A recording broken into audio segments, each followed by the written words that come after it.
De retour toujours en direct sur le plateau de Face à la Rédac à présent avec notre invité Philippe Le Boucher. Bonsoir. Bonsoir. Vous êtes le président de l'association Maine Sport et Loisirs, organisateur du Cross d'Allonnes, c'est bien ça? Oui, pas de problème, c'est ça. Alors est-ce que déjà vous pouvez nous expliquer ce qu'est un cross? Parce que là on est un petit peu perdu, il y a des crosses, il y a des courses, il y a des trails, il y a des corridas, c'est quoi un cross?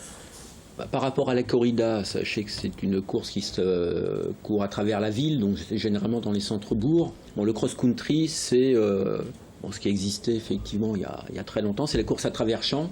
Bon, on sautait les obstacles naturels, les barrières qui séparaient les champs. Bon, on est revenu maintenant à des choses plus naturelles, quand même sécurisantes, parce qu'on a aussi quand même justement des coureurs du dimanche qui viennent dans les crosses. Donc c'est un mélange de prairies, de sous-bois, voilà, la nature. D'accord. Donc là, à votre cross, on va courir en pleine nature, c'est ça? En pleine nature. C'est le site de Chaoué, pour ceux qui connaissent. C'est en bord de Sarthe, coin assez agréable. Donc il y a une partie plaine et puis une partie sous-bois, qui permet effectivement de profiter un petit peu de la nature environnante. Et tout ça au cœur de la cité de Chaoué, qui est une cité populaire. Voilà. Ouais. Et niveau difficulté, alors c'est comment? Il y a des montées comme ça? C'est un vrai parcours de cross, parce qu'effectivement aujourd'hui, lorsqu'on parle de cross, souvent ce sont des hippodromes, des parcours tout plats.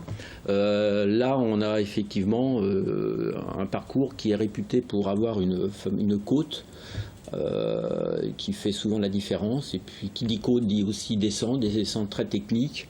C'est un parcours très technique, beaucoup de relances, et qui permet en tout cas aux athlètes français de rivaliser avec les meilleurs athlètes mondiaux, africains, qui ont l'habitude effectivement d'emmener leurs grandes foulées lorsque c'est des parcours tout plats. Donc là, ça permet de rivaliser effectivement avec les meilleurs. Mais alors vous attendez justement les meilleurs pour une course.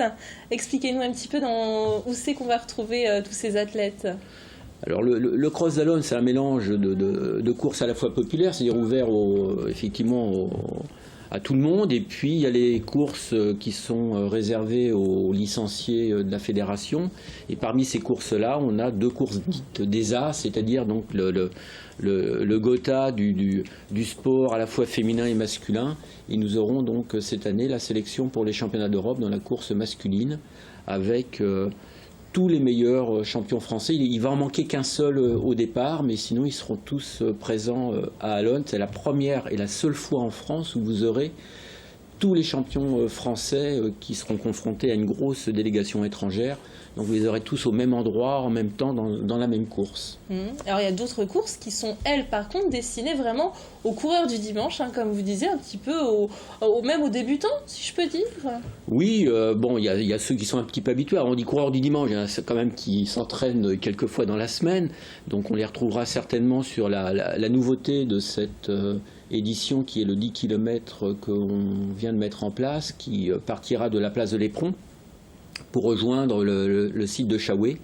Donc on a voulu pour cette première édition limiter le nombre de participants à 2000, et sans faire de grosse publicité, on a déjà atteint ce chiffre-là. Donc là, on aura 90% des concurrents qui sont non licenciés, donc qui ont l'habitude de courir simplement pour se faire plaisir. Et sur les 2000 inscrits, il y a une majorité de participantes.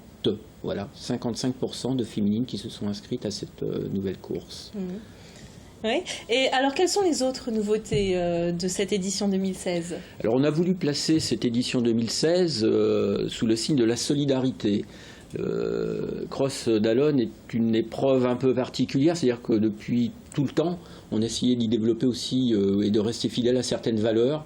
C'est pas simplement qu'une organisation sportive, on essaye de faire un petit peu autre chose. Et là, la solidarité, toutes les épreuves étant gratuites, c'est de faire appel aux participants, au public, même aux athlètes de haut niveau, pour faire des dons et ces dons récoltés iront à 3 associations qu'on a choisies cette année. Le Secours Populaire, pour organiser des séjours en bord de mer pour les enfants qui ne partent pas en vacances. Ça, c'est la première chose. La deuxième, c'est une association qui est tournée sur le handicap, qui s'appelle le Trisomie 21, pour aider à l'insertion des personnes qui sont atteintes de cette maladie-là. Il y aura une centaine de personnes qui représentent cette association qui seront présentes le dimanche matin dans cette course solidaire. Et puis la troisième, malheureusement, parce qu'on est à une époque, on va fêter un douloureux anniversaire, c'est pour l'association des victimes des attentats. Et donc, tous les fonds récoltés iront à ces 3 associations. Nous, on a souhaité accompagner cette initiative en prenant l'engagement qu'une partie des recettes des différents stands qui seront installés sur la manifestation iront également à ces 3 associations. Et nous, on s'est également engagé à verser 1 euro par arrivant dans cette course solidaire. C'est-à-dire s'il y a 500 arrivants, c'est 500 euros on abondera effectivement les dons qui auront pu être faits tout au long du week-end. Donc ça, c'est quelque chose qui nous tenait vraiment à cœur, dépasser un petit peu l'aspect sportif, montrer la solidarité que des gens peuvent avoir aussi vers des gens qui sont un peu plus démunis. Ouais. Alors il y a d'autres courses aussi pour cette édition 2016. Donc il y a les enfants qui vont courir pendant le temps scolaire, je crois, et il y a aussi le bol d'air. Expliquez-nous un petit peu toutes ces différentes courses. Alors les collégiens vont ouvrir effectivement ce cross le mercredi, donc on commence de bonne heure, mais on a voulu respecter aussi, souhaiter courir sur leur temps scolaire. Donc le mercredi après-midi, on aura 6 collèges du district qui viendront y disputer leur championnat. Puis le vendredi matin, nous aurons 2000 scolaires qui représentent 31 établissements de la circonscription d'Allonnes, voire même de l'ancienne circonscription, parce qu'il y a eu redécoupage. Et là aussi, on veut limiter le nombre de participants, parce qu'on souhaite mettre en valeur vraiment le travail qui est réalisé par les enseignants. Le samedi matin, généralement, c'est le sport santé, avec la marche nordique, avec deux marches nordiques d'un kilométrage différent pour les gens qui souhaitent à la fois découvrir la pratique, puis ceux qui viennent simplement pour, le loisir. Et puis on aura également le championnat départemental de marche nordique, là qui s'adresse plus à des spécialistes et à des licenciés. Et c'est avec toute cette diversité, finalement, on fait courir les enfants, on fait de la marche nordique. C'est comme ça qu'un cross tel que le vôtre peut continuer à survivre, parce qu'il y a beaucoup d'autres cross dans toute la région. Il y a de moins en moins de cross en France et dans la région. Maintenant, je pense que c'est une discipline qui, effectivement, il faut continuer à aider, parce que c'est aussi une discipline qui permet de mettre en avant beaucoup de valeurs, la persévérance, l'endurance. Et est-ce que les inscriptions sont closes là, ou on peut encore Alors sur le 10 km, elles sont closes puisque les 2000 inscriptions ont été atteintes. Par contre, on peut encore s'inscrire sur les autres épreuves, sachant que pour le bol d'air qui est ouverte aux familles, il n'y a pas besoin d'inscription, on peut venir sur place et prendre le départ en famille. D'accord. Eh bien, je vous remercie beaucoup, Philippe Le Boucher, d'être venu répondre à toutes nos questions. Merci à vous. Et c'est la fin de ce Face à la Rédac. Merci d'avoir accepté notre invitation. Demain, dans le Face à la Rédaction, nous recevrons Sylvain Ameillot, qui est doctorant au LOM, et Rosemée Acopé, le président de l'association Le Trait du 6. Et nous parlerons ensemble de Joseph Sauveur, qui n'est rien de moins que l'inventeur de l'acoustique. Toute une série d'événements sur ce sujet sera programmée pendant le mois de novembre à Allonnes. Ce sera donc demain dans le Face à la Rédac.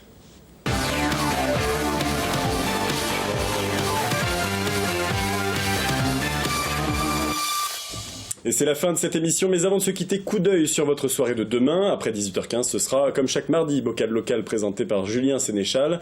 Cette semaine, il reçoit l'Harmonie de Sablé pour le concert Paris Brass Band, mais aussi Musique for Peace avec Yukov, Johan Launay et Lola Bailly, mais aussi Manon Bénard pour le 4L Trophy et bien d'autres. Et puis à 20h, retrouvez Olivier Sauzereau, l'expert passionné de Jules Verne, qui vous propose de vous replonger cette semaine dans le roman Le Pays des Fourrures.